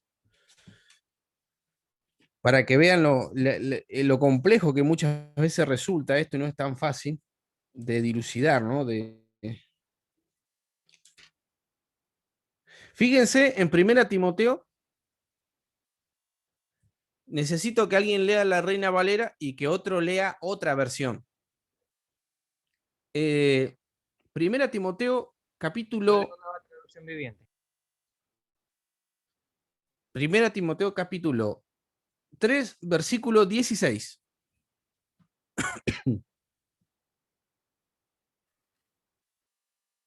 Dice, e indiscutiblemente grande es el misterio de la piedad. Dios fue manifestado en carne, justificado en el Espíritu, visto de los ángeles, predicado a los gentiles, creído en el mundo, recibido arriba en gloria. Muy bien, entonces quiero que nos centremos acá. E indiscutiblemente grande es el misterio de la piedad. Vos leíste, Dios fue manifestado en carne, ¿verdad? Muy bien. Ahora que otro lea otra versión. NBI. Dice, adelante, hermano. No hay duda de que es grande el misterio de nuestra fe. Él se manifestó como hombre, fue vindicado por el Espíritu, visto por los ángeles, Hasta ahí proclamado. nomás, hasta ahí nomás, hasta ahí nomás. Díganme ustedes cuál es la diferencia entre la Reina Valera y esa. Carne y hombre. No, algo mucho más profundo. Fíjense, lea otra vez la Reina Valera. Dice, e indiscutiblemente grande es el misterio de la piedad. Quizás es la piedad comparada con la fe. Otra cosa. No, siga leyendo, siga leyendo. Dios fue Siga leyendo. manifestado en carne, justificado en el Espíritu. Quédese ahí. ¿Qué dice? Quédese ahí. Dios fue manifestado en carne. ¿Es una clara declaración de la deidad de Cristo o no? Sí. Muy bien. Ahora lea la NBI. ¿Dice eso? Léala. Dice, Él se manifestó como hombre, fue Bueno, vindicado por el Espíritu. Él fue manifestado como hombre. No es lo mismo. Porque el primero dice Dios fue manifestado. Bueno, la diferencia es esta, hermano. En el texto griego es esta. ¿La ve? Una rayita.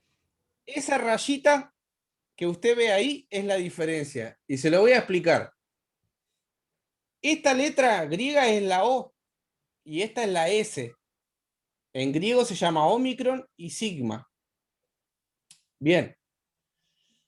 Esta ¿Se parece a esta o no? Mm. Se parece, pero la diferencia es que esta tiene una rayita. Esta no es la O, esta es la tita y esta es la sigma. Lo que sucedió es que esto significa Dios. Esto es un nómina sacra. En la antigüedad, los copistas, cuando copiaban los textos antiguos, abreviaban el nombre de Dios. Entonces acá dice Teos, Dios. Y acá dice solamente os, que es un pronombre relativo, que significa el que. Lo que pasó es que un copista, en vez de poner la omicron, puso la tita y cambia el texto. Porque uno dice Dios y el otro dice el que. En realidad la traducción más literal sería el que fue manifestado en carne. Entonces, era muy común que un copista se confundiera una letra que era parecida. En este caso la diferencia está en una rayita. Los manuscritos más antiguos, en vez de tener esta, que es Dios, tienen esta. Entonces, va a venir uno y va a decir, bueno, pero esta atenta contra, esta dice Dios, y esta no dice Dios, dice Él, que entonces atenta contra la divinidad de Cristo. ¿Se entiende? Pero es una cuestión técnica, es una cuestión de estudiar el proceso de copiado de los manuscritos. O sea, la Biblia es un libro divino, pero también es muy humano. O sea, fue copiada la Biblia. No había imprenta en esa época, no. Entonces son cuestiones técnicas las que hay debajo de eso, no es que hay una gran conspiración. Aparte, si uno quiere leer Dios, bueno, que lea Dios y la posibilidad está, digamos. Bien, acá termino con esto de las versiones, no sé si se entendió, que alguien quiere hacer una pregunta.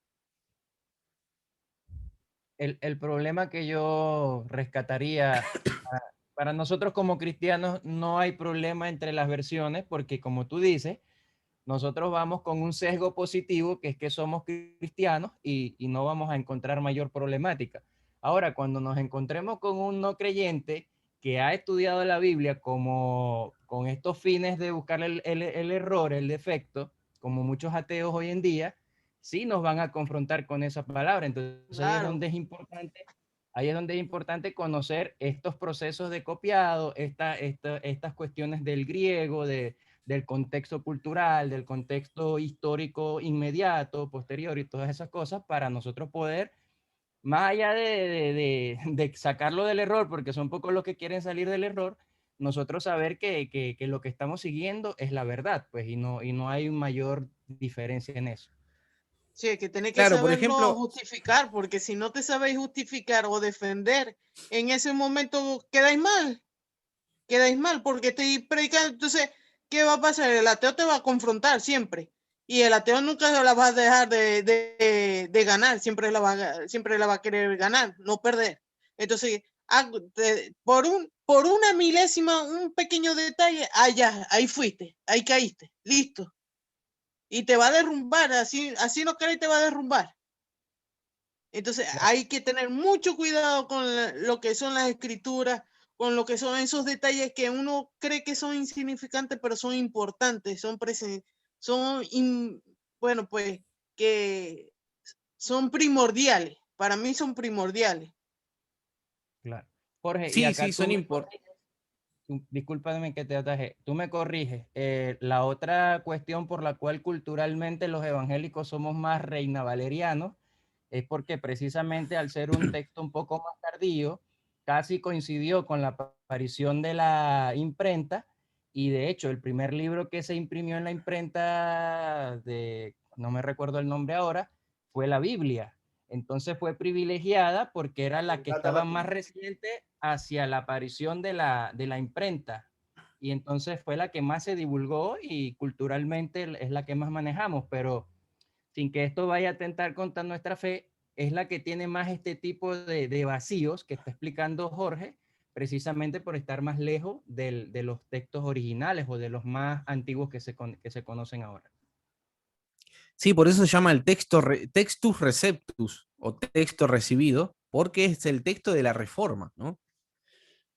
Y bueno, y tiene su validez y su valor, ¿no? Pero bueno, esto hay que verlo, si un ateo viene, por ejemplo, y nos dice estas cuestiones, En realidad uno tiene mucha herramienta para decirle, porque por ejemplo los libros de la Biblia, que son tantas copias y no se pone ninguna doctrina seria en cuestión, eso nos habla de la providencia divina. En realidad al ateo le va a salir, como se dice, el tiro por la culata. Porque los libros antiguos, por ejemplo, los libros de Platón, tienen una distancia de 1000 años. Y recuerdan que yo entre el escrito original y la copia. Y yo les acababa de decir recién que hay un papiro P52 que es del año 125, y ustedes calculen que el Evangelio de Juan aproximadamente, dicen los especialistas, se escribió entre el 90 y el 100, entonces estamos hablando de 30 años de distancia, no estamos hablando de milenios. No sé si ustedes han escuchado hablar de los manuscritos de Qumran, por ejemplo. Los manuscritos de Qumran, que son los del Antiguo Testamento, son del siglo II, algunos los más antiguos, y hay una distancia muy corta ahora con los manuscritos del Antiguo Testamento también. Entonces el ateo en realidad tiene pocos argumentos que enfrentar a eso. Inclusive el experto más grande de crítica textual, que se llamaba Bruce Medger, decía que si se quemaran todos los manuscritos del Nuevo Testamento, se quemaran todas las versiones de la Biblia, no queda absolutamente ni un testimonio, solamente con las citas de los padres de la iglesia se podría reconstruir el Nuevo Testamento. Así que imagínense. Así que con eso, digamos, ya el ateo no me parece que no le va a quedar mucho argumento. La cuestión es la siguiente: si la Biblia fuera un libro absolutamente perfecto, donde no habría ningún tipo de variante, tampoco creerían, porque dirían que en realidad es una conspiración, donde es un libro que fue ajustado para creer que no tenía ningún problema de este tipo. El que no quiere creer, no va a creer, querido hermano. Es así el tema. Muchas veces con el ateo no quiere creer. Entonces, ya está, no hay mucho que discutir con un ateo en realidad. Pero bueno, Pedro dice que nosotros debemos presentar razón, y razones hay, digamos, si uno las quiere presentar. Bueno, hermanos, El ateo avanzamos siempre va a buscar una excusa y una, ¿cómo se llama? Una justificación. Siempre, para defender su posición, su punto de vista, pues. Sí, como le dice un gran apologista cristiano, le decía a un científico, creo que era, que el científico le decía, bueno, yo voy a creer en Dios si se me aparece en el cielo y me dice existo. Entonces este apologista le contestó y le dice, y no sé, porque seguramente creerías que fue una alucinación. Entonces, no va a creer, por más que Dios se aparezca, que se aparezca Cristo en persona, va a decir que le falló la mente. Entonces, no va a creer. Hay que orar por esta gente, y la Biblia le dice tonto a los ateos, ¿no? Porque en realidad las evidencias del mundo exterior nos tienen que conducir a la existencia de un creador. Bueno, avanzamos un poquitito más y ya está, me parece, porque si no es como demasiada información, ¿verdad? Y por ahí ya estaríamos ya concluyendo. Pero me gustaría terminar con una aplicación, algunos principios para poder empezar a hacer una exégesis, una aplicación directa a los textos. Perdón, que por ahí me está llegando un mensaje de... Bien, vamos a ver. Bueno, ¿qué es lo que primero podemos ir haciendo en cuanto al estudio bíblico? Prestar atención a algunas cuestiones que son fundamentales para ir ya estudiando nosotros en nuestra casa a partir de mañana. A partir de mañana. ¿Qué es lo primero que debo hacer? Una de las cosas que puedo hacer es prestarle atención a las palabras que se repiten, por ejemplo. Si uno lee, por ejemplo, 1 Juan, bueno, ahí está anotado, está en color lo que está repetido. Sería bueno que lo hagan ustedes, pero por el tema del tiempo ya está marcado. Si el autor repite mucho una palabra, es porque nos está indicando que nos detengamos en esa palabra. ¿Se entiende? Entonces, este es un principio muy fácil, pero que hasta muchas veces lo pasamos por alto. Es evidente que nos podríamos detener en estos versículos en mundo y en deseos, ¿no? Y estudiar estas cuestiones, ¿no? Porque Juan también las explica en la misma carta. ¿Qué es Juan para el mundo? ¿Qué es para Juan el mundo? Bueno, lo explica en la misma carta: los deseos de la carne, los deseos de los ojos y la vanagloria de la vida. Otro versículo, por ejemplo, 2 Corintios 1, donde Pablo repite mucho la palabra consolación. Y nos podríamos hacer una pregunta. ¿Se usan siempre en el mismo sentido esas palabras que se repiten? ¿Qué conexiones hay entre ellas? Fíjense. Dice que Dios nos consuela, personal. Dice que nosotros podemos consolar a otros y que también somos consolados por Dios. O sea, acá se utiliza la palabra consolación en 3 sentidos. Entonces acá usted ya tiene un sermón si quiere, solamente prestándole la atención a las palabras que se repiten. Continuamos. 2. Hay que prestar atención a los contrastes. En la Biblia muchas veces nos dan información pertinente. Ideas o personas que se contrastan entre sí. Proverbios 14:31. El que oprime al pobre afrenta a su hacedor, mas el que tiene misericordia al pobre lo honra. Hay un contraste ahí entre el que oprime y entre el que tiene misericordia. Uno puede profundizar y enriquecer ese texto. En Efesios, la contraposición de la luz con las tinieblas, que también está en Juan, esos contrastes, prestar atención. Otra, y muy importante también, es los listados en la Biblia. Los listados nos ayudan a entender el texto y es muy productivo analizar su significado. Por ejemplo, es el listado de Gálatas, más el fruto del Espíritu es amor, gozo, paz, paciencia, son todas cuestiones espirituales que nos podemos detener. También hay otros tipos de listados en sentido negativo, los de la carne, por ejemplo. Hay otro tipo de listado, por ejemplo, en Pedro, cuando él dice que hay que añadir a la fe virtud, a la virtud conocimiento, al conocimiento dominio propio. Son todos conceptos, son todos una lista de conceptos que deberíamos reparar. Estos son los listados. Entonces, palabras que se repiten, contrastes, listados, comparaciones, lo que muchas veces se lo denomina como símil. Como fuente turbia y manantial corrompido es el justo que cae delante del impío. ¿Qué comparación hay entre el justo que se doblega y la fuente turbia o manantial corrompido? Bueno, eso también nos va a ayudar a interpretar el texto, las comparaciones. Por lo general se utiliza la palabra como cuando se compara, ¿no? Como fuente turbia, como el ciervo que brama en el desierto, ¿no? Eso se llama símil también en otro sentido. Acá, por ejemplo, hay un caso que ustedes pueden comparar con el tema de la lengua en Santiago. ¿Con cuántas figuras la compara Santiago, no? Con el freno de los caballos, con un pequeño timón de un barco, con un fuego que se puede encender. Eso nos da herramientas a nosotros para poder interpretar y exponer el texto. Y por último, las figuras retóricas que enriquecen el lenguaje. La metáfora, la alegoría. Por ejemplo, ¿no? Lámpara es a mis pies tu palabra y lumbrera mi camino.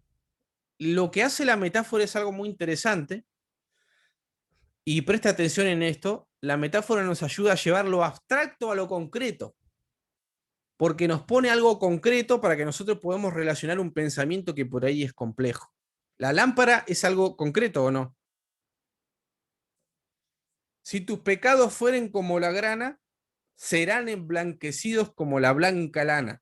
¿Usted conoce la blanca lana? La conoce. Es un elemento concreto. Entonces, si usted tuviera que reflexionar en su cabeza sobre la purificación de los pecados sin ninguna imagen o algo concreto, le sería más difícil. Entonces, la metáfora lo que hace, o el lenguaje, es ponerle algo concreto para que usted pueda entender lo abstracto. Y las figuras retóricas son muy importantes. Así que esto, hermano, después repasen si quieren el video y anotar estos principios. Creo que les van a ser útiles. Y bueno, esto es lo que tenía para aportarles, y bueno, espero que no sea la última vez que podamos compartir algo. Les agradezco mucho por su invitación y la verdad me sentí muy cálidamente acogido, ¿no? Me sentí bien con ustedes. La verdad que fue muy, muy lindo compartir. Son personas muy amables.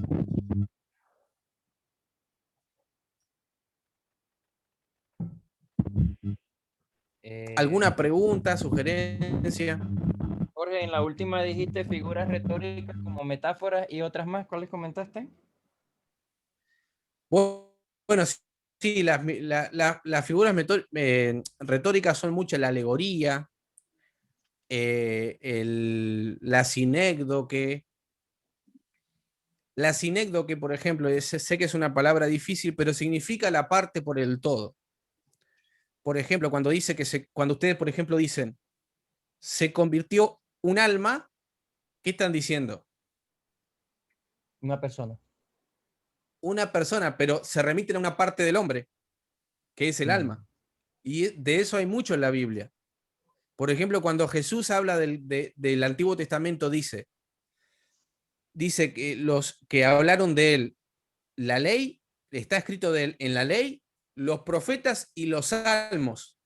Ahora yo le pregunto a ustedes, ¿se olvidó de otros libros cuando dijo los salmos? Por sinécdoque menciona los salmos como la parte por el todo. Los salmos vendrían a representar todos los libros poéticos, ¿se entiende? Eso es una sinécdoque. La metonimia, por ejemplo, es otra figura. Cuando tiene alguna relación causal con alguna cosa. Por ejemplo, cuando el rico y Lázaro está conversando cuando el rico habla, cuando el rico le dice a Abraham que si puede ser salvado, ¿qué le contesta a Abraham? A Moisés y a los profetas tienen. ¿Qué relación causal encuentran ustedes entre Moisés y los profetas? Hay una relación causal con el mismo texto, ¿no? Con la misma Biblia. La ley. La ley, ¿no? La ley. Ahí no necesariamente es la parte por el todo, ¿se dan cuenta? Porque es muy parecida a la sinécdoque con la metonimia. Pero en realidad la metonimia tiene una relación de causalidad. Y la sinécdoque es la parte por el todo. Es una parte por el todo.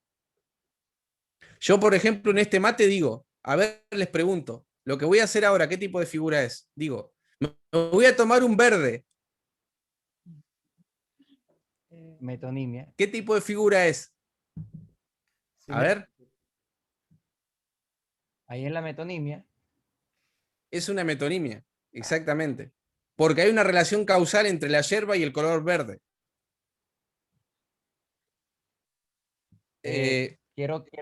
Pero si digo, perdón, pero si digo, me voy a tomar un termo, ahí sí estoy hablando estoy hablando de una parte de lo que es el tomar el mate, que es una parte de la relación del tomar el mate, ¿no?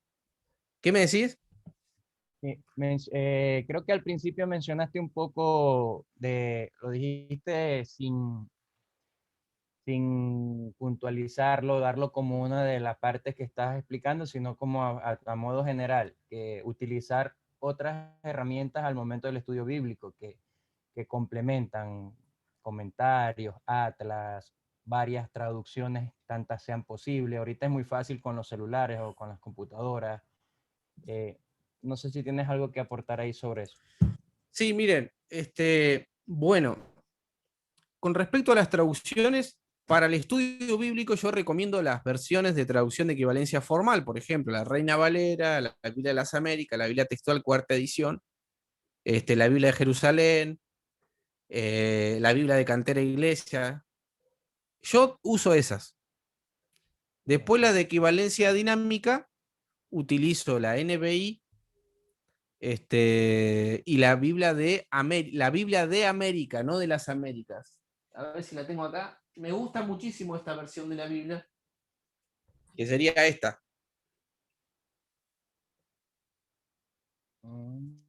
La Biblia Reina Valera, la Biblia de las Américas son versiones evangélicas. La Biblia de Jerusalén, la Biblia de Cantera Iglesia y la Biblia de América es católica.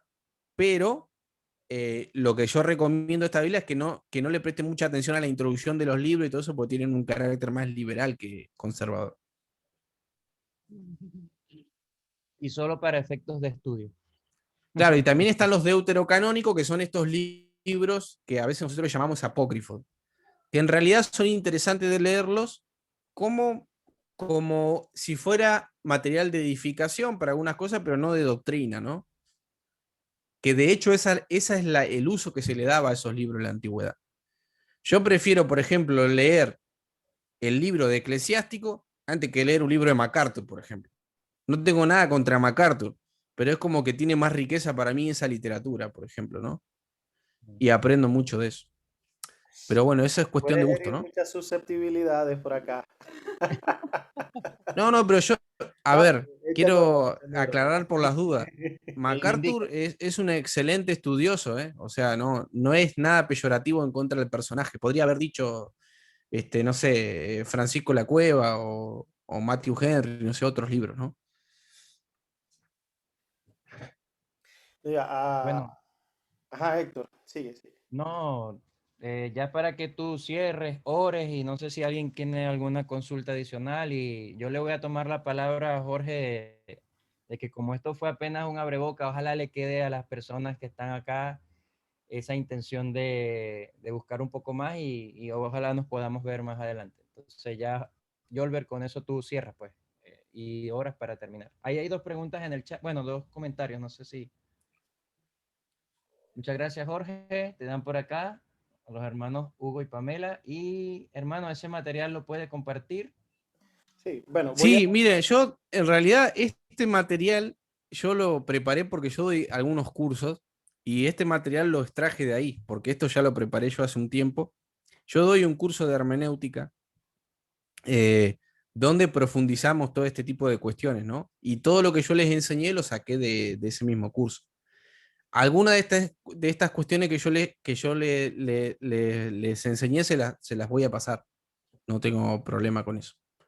Pero después si alguno quiere, por ejemplo, estudiar esto como un curso y tener más material, bueno, cuando saque el curso se pone en contacto conmigo si quiere y no hay problema. perfecto. Ahora sí Por voy. el tema de la plata y eso no se hagan problema. Los Es invito, no, bueno no hay problema. aclarar que hermenéutica es una materia de un seminario por lo menos de un cuatrimestre. Entonces acá estamos Sí, no. dando apenas el abreboca. Sí, no, la hermenéutica en realidad en realidad la hermenéutica nunca se termina de estudiar, si vamos al caso. Nada se termina de estudiar porque el cúmulo de información que hay es muy grande, pero bueno, uno tiene que siempre estar actualizándose e ir mejorando, ¿no? En todas estas cosas. Cómprense el libro, hermano, cómprense el libro de estudio, cómprense. Van a ser muy. Si me quieren consultar qué tipo de libro específico, para qué cosa, yo no tengo problema para eso. Bien, perfecto. Detengo la grabación.